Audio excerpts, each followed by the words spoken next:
Miss TV Fan, kamusta po sila? Ano po ang inyong ginagawa? At tayo po ay busy sa kitchen habang naglalaba. So, i-share po tayo sa inyo. Tingnan po natin. Yan po ang ating gagawin. Ito-try po natin ang ating waffle maker. At ang gagawin po natin, gagawin natin is yung pang hot cake. So, yan po ang ating mga ingredients. At tayo lang po natin. Ayan po, meron tayong isang egg. At try po natin siyang i-blend o i-mix ba to. At atin po pag po nilang itapon ang inyong eggshell. At yan po ay mapapakinabangan kung meron po ng halaman. So, pagin po natin ang ating eggshell. At ating pong yan. Sabay po natin. Mahirap po pag wala kang cameraman. Yan. Ulog lang po natin siya.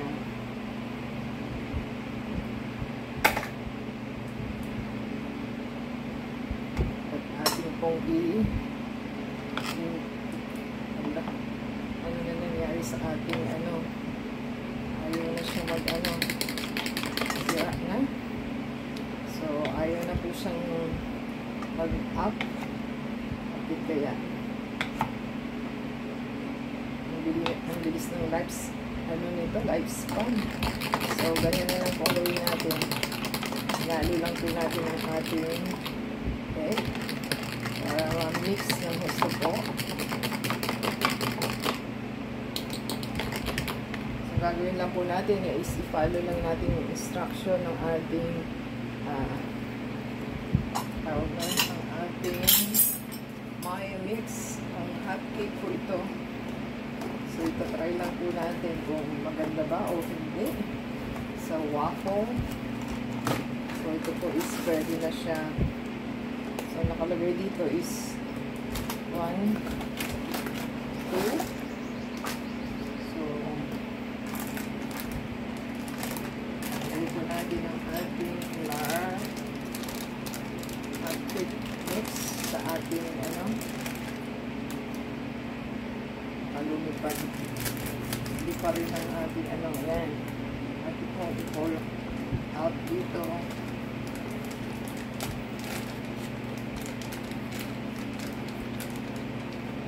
Yan. Try po muna natin yung kalahati.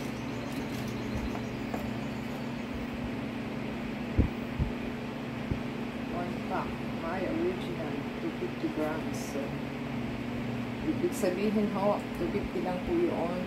500 grams po ito. So, kaya siya dalawa. Kung hindi po nila maubos, pwede isa lang naman. So, yun po ang nakalagay. So, lagyan po natin ng 3/4 cups of water and 2 tablespoons of oil. So, ito po yung ating oil. Kailangan bitin talaga yung ating egg. Yan. 2 tablespoon daw po ng oil. Lagyan natin ng sa gitna. At baka po kasi masyado ng marami yung 500 kung mag-isa ka lang. Yan. Wala na po yung ating oil. Wala po yung 2. Diba? So, ito lang po natin.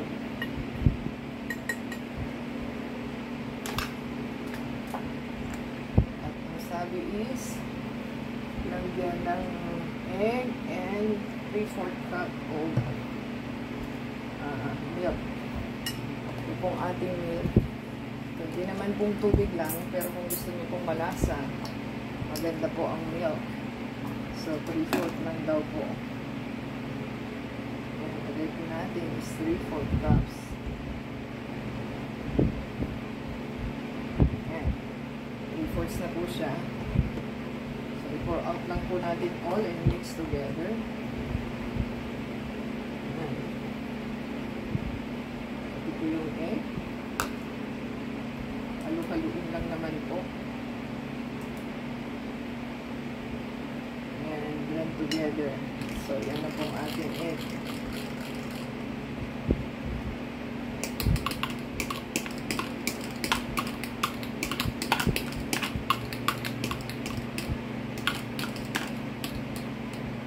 Ayaw mahulog ng gusto ang ating egg. So, hintayin lang po natin at ating pong i-mix together. Pwede naman po sa mixer. Sa stand mixer ninyo, pwede naman pong ganito lang. Yan. Ganyan na po yung consistency. At ating pong i-mix together. At hindi po natin makukuha ng gusto yan. Yan. Mix lang pong ganon.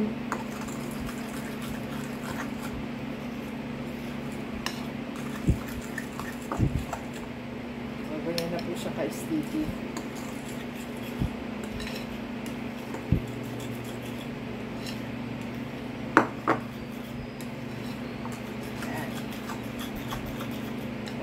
Natin at ating pong i-mix ng yan na po yung consistency niya. Kailangan is may malapot-lapot po siya. Saka po natin ihuhulog sa ating waffle maker. So nalinis na po natin yung ating blades ng waffle at lalagyan po natin siya ng oil.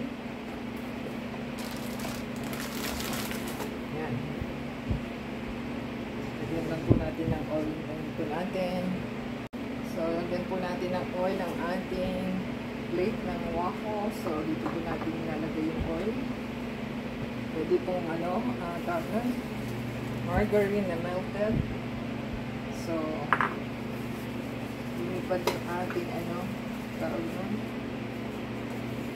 ating mixture na flour. Kanina. Ayan, malinis na po ito. So, lagyan lang po natin ng ng oil yung ating waffle maker. Ayan. Ganyan lang naman po. Kikita niyo pa ba? Kasi wala tayong cameraman. So, ito po yung ating waffle maker. Masyadong karamihan at nilalagay lang naman nila dahil is kaunti na.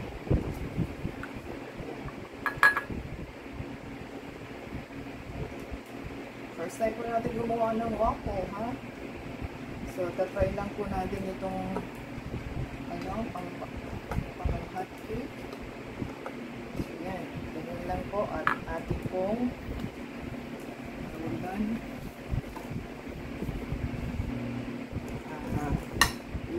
i-heat po natin, i-preheat po muna natin ang ating waffle maker. So, ang sabi po yung indicator dito is kailangan mag-lighten up ba siya.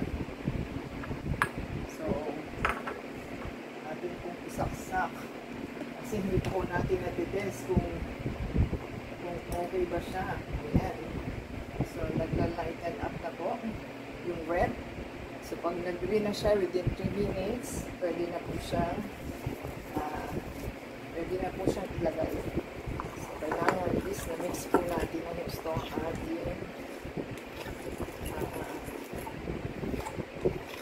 ating gagawin at baka po maluto na sa hangin ng electric fan. So, hintayin lang po natin siya mag-heat up.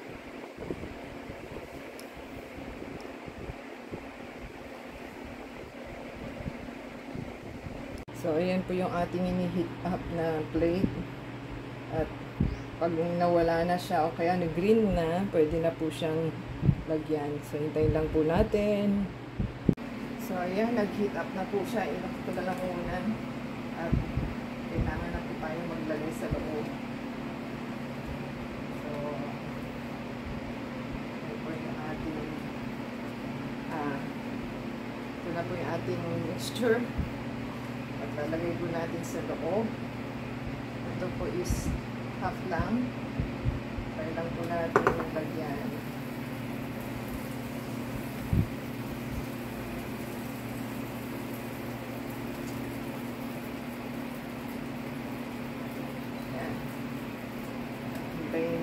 natin ang ating tignan lang po natin sa loob yung ating mixture. Yan, naluluto na kaagad siya. So yan. Ganyan lang naman po. Para-paraan lang. So, lagyan po natin yung isa.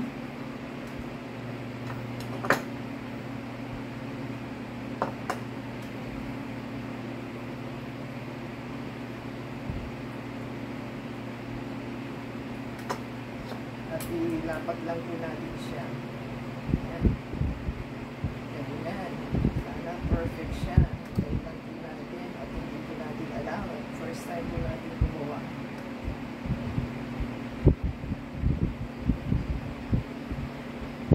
So, half po yung nilagay ko. Yan. Tingnan po natin kung anong mangyayari sa loob. At isara na po natin at i-power on. Yan. Tingnan po natin pagka nag-heat up na po siya, nag-green na, off na po yun, pwede na natin kainin. So, hintayin lang po natin. So, nakalimutan po natin ilabas ang ating margarine. So, kailangan po lagyan natin siya ng margarine. At hindi pa po natin siya nakakat. So, kailangan na-melted na siya. And, lagyan po natin ang ating syrup. And, ito po ang ating syrup. Dalawa po yung syrup natin. Either na pancake at saka choco. Ako gusto ko choco. Gusto niya syrup. So, pwede niyo pong i-combine kung ano pong gusto nila. So, hintayin lang po natin. So, ayan. Ano na po, nag-green na siya. I-off na po muna natin. At ating pong silipin kasi nag-ano na siya. O, diba? O, success. Ang ating pancake. Yan po ang ating magandang niluto. So, hintayin lang po natin. Yan, tuloy po natin ang ating pancake. O, diba? O, luto naman na siya. Pwede naman pong gupitin. Sabi is, pwede naman pong gupitin. Gupitin po nila yung gitna. Kasi para maghiwalay sila. Hiwalay ang ating So, yan po ang ating margarine. Lagyan po natin siya ng margarine. Para ma-melt siya.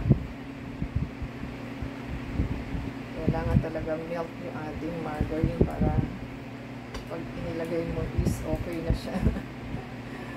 So, takaw nyo po i-compress kung paano. So, yan po ang ating ginagawa today. At pwede na po natin lagyan ng lagyan po nila ng syrup. Kung isi-serve nyo na, lagyan nyo na po ng syrup. So, kung maliit yung ating plate, kailangan talaga pala malaking plate. So, pwede na po ito. At lagyan po natin ng syrup para makakain na yung ating kasama. Ayan. Lagyan na po natin ng design na choco.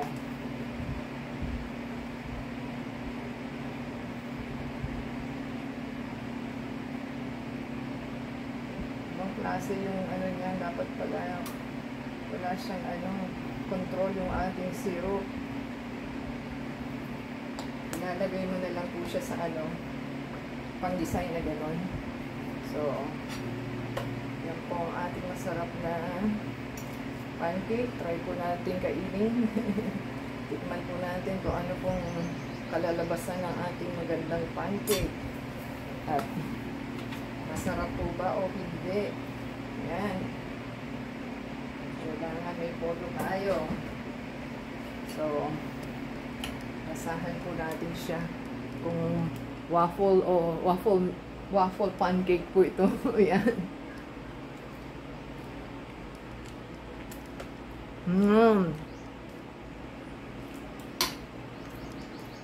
Approve na po at success naman yung ating waffle pancake.